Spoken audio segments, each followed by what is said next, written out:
ప్రభుత్వ తీరుపై అధికారులు మరీ ముఖ్యంగా ఐఏఎస్లు అసంతృప్తిగా ఉన్నారా? ఒకే అంశాన్ని 3 దశల్లో సమీక్షలు చేయడంపై ఐఏఎస్లు అసంతృప్తి వ్యక్తం చేస్తున్నారా? ఒక్కో దశ సమీక్షలో ఒక్కో నిర్ణయం తీసుకోవడంతో అధికారులు అయోమయంలో పడ్డారా? ఒకటి కంటే ఎక్కువ ఆదేశాలతో పథకాలు పూర్తి స్థాయిలో అమలు అవ్వడం లేదా? అధికార వర్గాల్లో ఇప్పుడిదే చర్చ హాట్ టాపిక్ గా సాగుతోంది.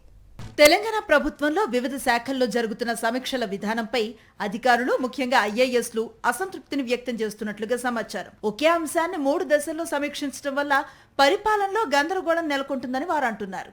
మొదటి దశలో శాఖ స్థాయిలో సమీక్షలు నిర్వహిస్తూ ఉండగా రెండవ దశలో సంబంధిత మంత్రులు పరిశీలిస్తున్నారు. అనంతరం ప్రభుత్వ సలహాదారులు సమీక్షలు నిర్వహిస్తున్నారని తెలుస్తోంది. చివరి దశలో ముఖ్యమంత్రి స్థాయిలో తుది సమీక్ష జరుగుతోంది. అయితే శాఖతో ప్రత్యక్ష సంబంధం లేని వ్యక్తులు కూడా సమీక్షల్లో పాల్గొని ఆదేశాలు ఇవ్వటం, సూచనలు చేయటం కొంతమంది ఐఏఎస్లకు నచ్చటం లేదు. ఇటీవల విద్యాశాఖపై జరిగిన సమీక్షకు ఎంపీ వేం నరేందర్ రెడ్డి హాజరవ్వటం విధానపరమైన సందేహాలకు దారితీసిందని అంటున్నారు.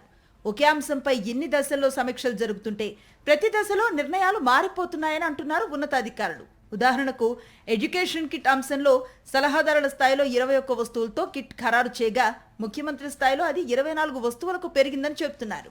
ఈ విధంగా ప్రతి దశలో నిర్ణయాలు మారటం వల్ల పథకాల అమలులో సమన్వయ లోపం తలెత్తుతుందని అంటున్నారు.